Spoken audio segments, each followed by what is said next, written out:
You know what it is. Unique Meccaaudio, man. I'm here. I'm back. You know what I mean? Everybody been telling me they want to hear the prison story, so I'm going to give you another prison story, man. I'm going to tell you, we're going to talk about racism.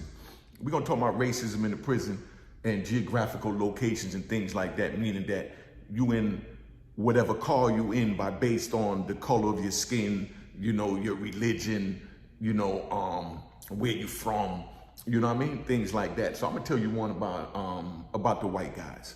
You know what I mean? I'm in ADX and, you know, Supermax, that's where they got El Chapo at. You know what I mean? So I'm in ADX and they got this white dude in there named, I'm gonna give him a name. You know what I mean? I don't even want to say his name, but I'm gonna give him a name. We got this white dude in there named Terra. You understand what I'm saying?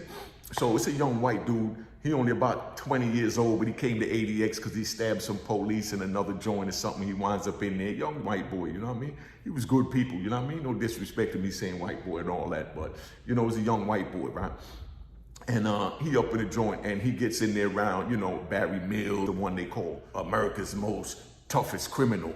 Because, you know what I mean? Look up Barry Mills. I'm giving you some names. I'll do a video on him, speaking about him later, but this is not about him. But he's the big homie, you know what I mean, for the white boys and they, you know, and they gangs and stuff like that. The skinheads, the dirty white boys, the Arian Brotherhood. He's like the big kahuna, you know what I mean? He's the one they made the Hannibal Lecter movie over where they had to put a, you know, build a jail within the jail for him. And that's how they came up with the movie Hannibal Lecter, where he was sitting in the joint. But this white boy, Terra up in the joint, you know what I mean? And he gets around Barry Mills and, you know, Vern and all the other old racist white dudes that, you know, that run their thing. Now, I talked to, you know, Barry Mills myself and, you know, Vern and, you know, a number of the racist white dudes.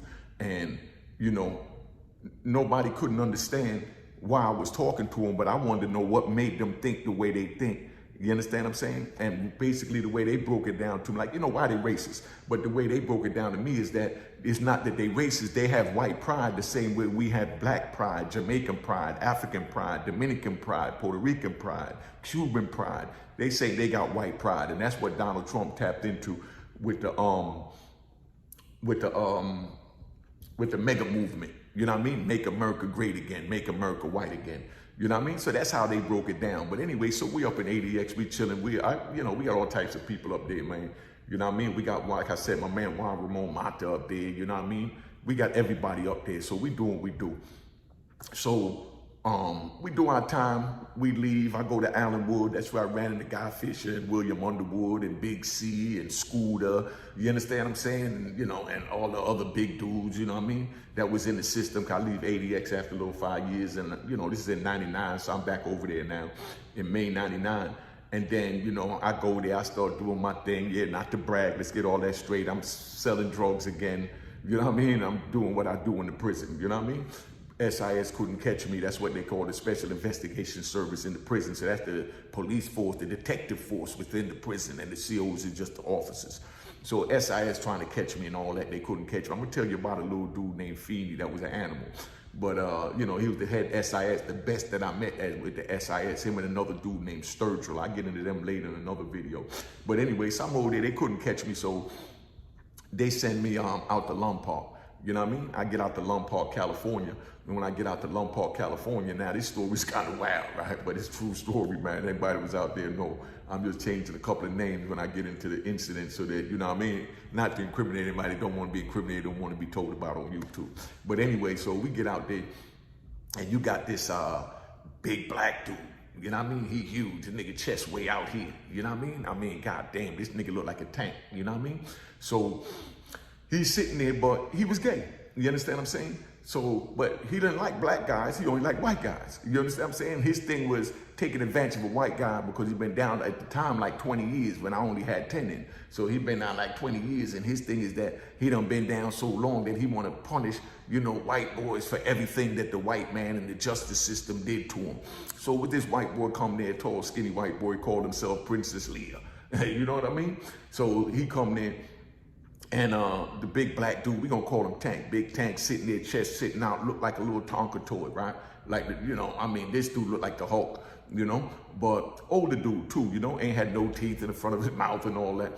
But big Tank rolls up on, you know, the white dude, you know what I mean? And he tells the white dude, talking about Princess Leia, the homosexual. He tells him, yo, 4 o'clock, you be in the library bathroom, you know what I mean? Or you going up top. Up top mean that you got to check in and go to the hole. So he tells the white boy he got to meet him in the bathroom. So now I get caught up for something else. I'm in the shoe at the time, right? So I wasn't out there when this happened on the compound. But they, after 4 o'clock count, I see this white boy come in and, you know, I got to bring them they blankets and stuff because I'm the orderly in there and make sure they got the soap and toilet paper and the cell clean and all that old crap. So I'm up in the joint. They bring the white boy up in there. So somebody told me to ask the white boy, why was he up there? You know what I mean? I guess somebody known from the compound or whatever. So they asked him why he up there. He said that he up there because some big black dude named Tank rolled up on him and told him be in the bathroom at 4 o'clock count or else go up top. And he said, well, I'm here, I'm up top. You know what I mean? I'm not gonna wrestle with this big black dude. I'm not even gonna do nothing with this big black dude. So he come up there, but come to find out he was lying. So he comes up there and while he up there, the black dude come back there, he bring him some cigarettes and he trying to talk him and he come back on the pound and the white dude telling him, man, the white guys are gonna kill me if I deal with a black dude outside the race with the homosexuality, this and that. The black dude like, man, ain't nobody gonna mess with me, I'm Big Tank, da-da-da-da. You understand what I'm saying? So he talks the white boy into going back on the compound. White boy goes on the compound and, you know, black dude Tank lived up to his word. None of the white boys said nothing to him. You know what I mean? This went on for about a couple of weeks. And then here comes a bus come in, and they send in these 2 younger white dudes. One of them is, guess who? Terra. You know what I mean? So Terra comes to the compound and he finds out what's going on, that, you know, the white dude is having sex with the black dude. So he telling, Terra telling the other white guys that, yo, this is unacceptable. You understand what I'm saying? We got to get him off the yard, or we got to kill him, or we got to do something. You understand?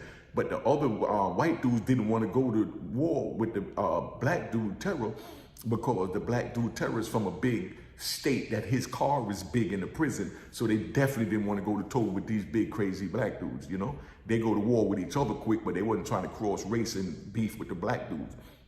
So while we out in the joint, he tell them that the dude Terra tell them they gotta go. You understand what I'm saying? That, you know, either the white dude go, they get rid of the white dude, or he gonna start stabbing them up. So they get scared, they check the white dude in, the white dude go up top. It's almost a big old war and all this, so everything going on. And everything the white dude's doing, Terra comes there and he's pushing the agenda, what he learned from Barry Mills and them and Vernon them from up there in ADX. You know, how the racist white boys are supposed to run their joint with white pride. You understand what I'm saying? So, you know what I mean? He kept pushing it and pushing it and pushing it, and he had them stabbing each other for any little violation. I'm talking about if a white dude sitting at the table with a black dude, they tell him you gotta stab him, he gotta go, because he ain't supposed to mix with no niggas, da-da-da. You know what I mean? If a white dude smoking a joint behind a black dude, he gotta get stabbed, because you ain't allowed to do no mixing with no black dudes. Only thing you're allowed to do is buy drugs from a black dude, but you ain't allowed to socially get high and do none of that with the white black dudes and the Spanish dudes, because the Spanish dudes run the same way too, that they don't mix with the blacks. The blacks, first of all, in prison, they look at us like we low life.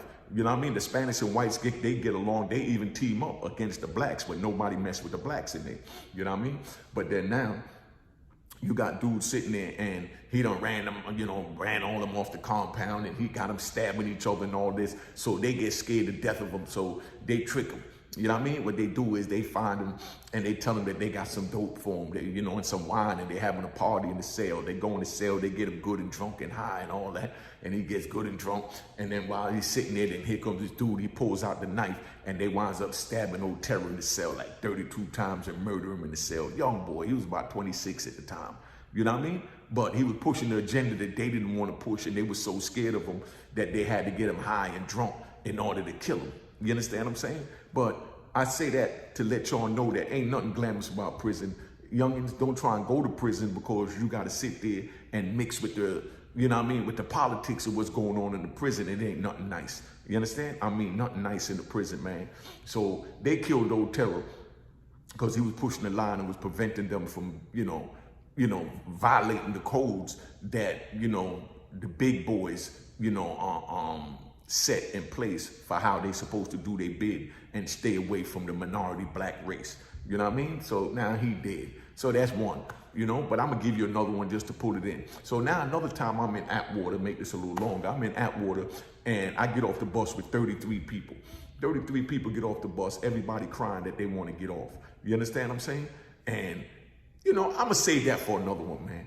You know what I mean? I'm gonna say that for another, but now I'm gonna get to you real quick. All right, yo, so look, so we all get off the bus. This white boy come out, blonde hair, blue eyes and all that. He gets off the bus and long hair down his back. He was from like West Virginia, pure corn-fed white boy, you know what I mean? Not a tattoo on him, you know what I mean? So now, you know, when we get off the bus, I see him about 30 days later. Within 30 days, like I said, we came with 33. Out of 33 people that came, was only 7 of us left.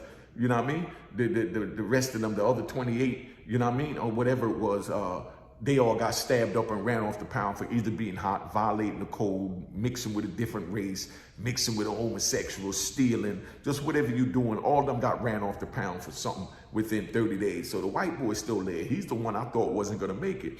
But then now, a week later, I'm standing in the line. I'm standing out by the yard, you know, by the workout area I used to work out. And this white boy walk up to me and he started talking to me. And I'm not even paying no mind, I'm just working out. So when I stop and drink some water and I look up and I said like, yo, what's up? And he's like, oh, you don't remember me? I said, nah. He said, man, I came here on the bus with you. I just want to tell you, we the last 2 left. You know what I mean? Out of the 33 that came, you know? And I'm looking at him and I'm looking spaced out. But the reason why I'm looking at him spaced out is because now he got a bald head, he got a SWAT stick on his head, you know what I mean? He got skulls and daggers and spider webs on his face, and you know what I mean? He got all these tattoos on his face, and he looked like something that been in the prison system his whole life. But it's the same white boy that was corn-fed, just came from West Virginia, that got there. So I'm looking like, what the, you know what I mean? So now all I can think of is when he go home to his family and he walks in that house and they see all these tattoos on his face when he came in here, young man, you know what I mean? A young, pure cut, white dude. You know what I mean? So that's all I can think about. I say, yo, what is going to happen when you go home with all them tattoos on your face? He said, man, I'm just going to tell my family I had to survive. I said, what you mean you had to survive? He said, man, only way to get in is that I had to get initiated and get all these tattoos and all that so I could look like them and boo, boo, boo, boo. And, that's why, I had to get these tattoos. And this dude looked like something out of one of the magazines with tattoos everywhere on his face and head, bald head, and that long blonde hair down his back. You understand what I'm saying? So I'm like, God damn, like, yeah, man, it's hard on the white guy in here. You know what I mean? He said, you don't have it that hard because you who you are. You know what I mean? I said, yeah, but I never thought of it that way. But God damn, nigga, tattoos on your face to go back to West Virginia? And he said, man, I know, I think about that every night, but right now I just got to think about waking up every morning while I'm in here. You understand what I'm saying? I'm going to get more in depth with these stories later, but I just want to hit you with that one, man. I mean, it's all good. Let me go. Let me tap out. Make sure you hit the subscribe button, the like button, share the video, tell a friend to tell a friend to tell a friend that crime is not worth it, because if not, you can wind up in jail like any one of those 2 dudes. All right? Out. Cheers, cheers, toast the crime, toast the crime, the crime, the crime, the crime. What?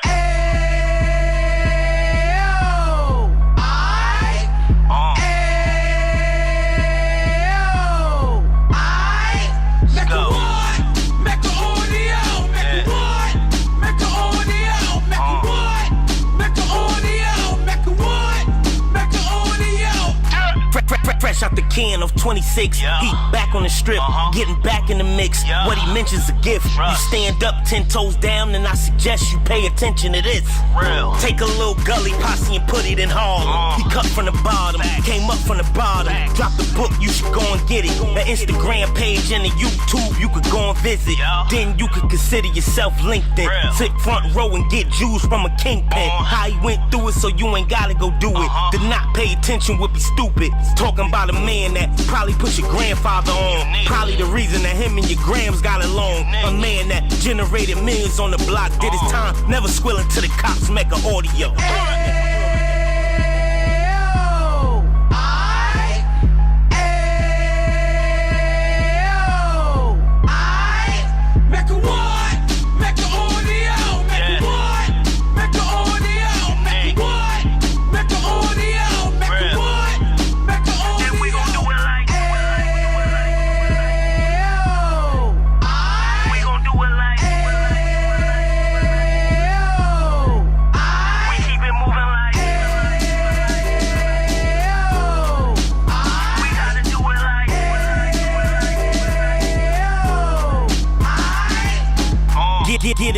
2 G's in the 90s. Drop top Beamer so shiny. I let shorty go, she was whining.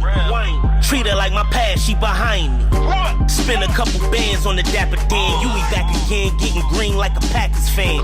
No cap, it's a roaring uptown. They be whoring uptown, Dominican bust downs. Now we on the positive, you we got a lot to give. Now you trying to stop the kids from being inoperative. So take heed, homie, lend a ear. He started in uptown, he gon' finish dead. But now it ain't about selling drugs, buying cars. It's about buying property to make the community yours. So we can give back to the youth them. Cause they the truth them. And bless up to all the root men.